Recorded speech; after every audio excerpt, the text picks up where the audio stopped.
My story is about music and about education. My grandfather told me the quote, "Life is not a problem to be solved, but an adventure to be lived." So I guess my story is an adventure. Part of me feels the perfect place to start is with my parents. Let me explain. Donald and Cynthia met in college in the 60s. The fabric of American culture was on fire. My parents overcame a lot of racial prejudice and decided to be together. They moved out to the country, upstate New York, and had 3 boys: Jamin, Ethan, and Laban.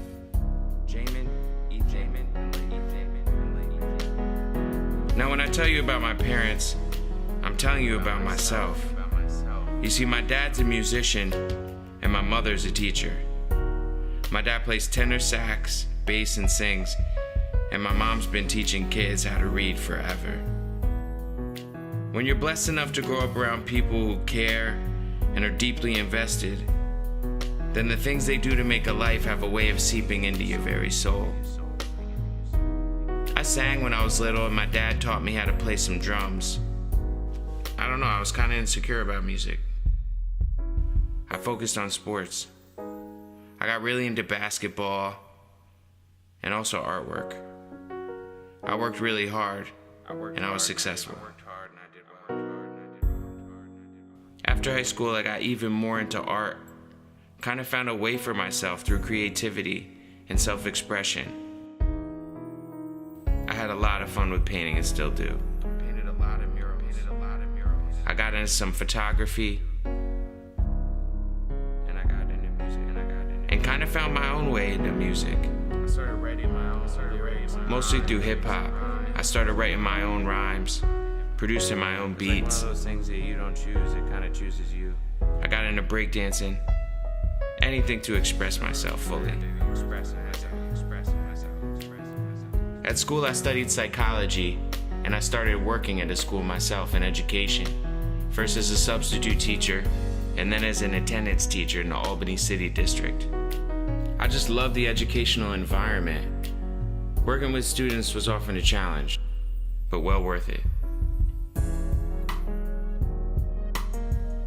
But it hadn't quite found the right fit.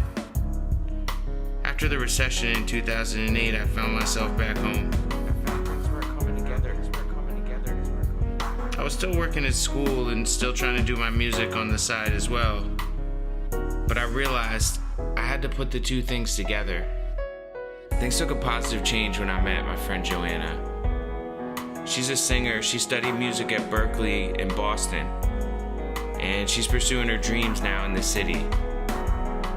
She's really an inspiration because she's committed to living a creative life.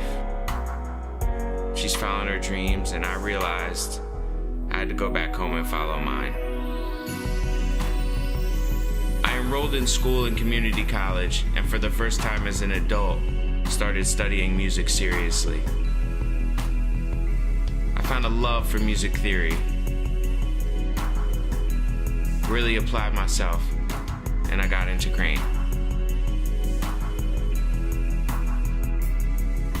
Now I can't wait to continue to learn myself, to get the tools I need to be a music educator. And in my adventure, I'm having a lot of fun along the way. I realize the power in a community that a teacher can have, the power in a life. And for me personally, I realize it's never too late in life to have a genuine adventure. And I want to be there to inspire my future students to live their adventure to the full. I don't know where it'll take me, this journey we're on.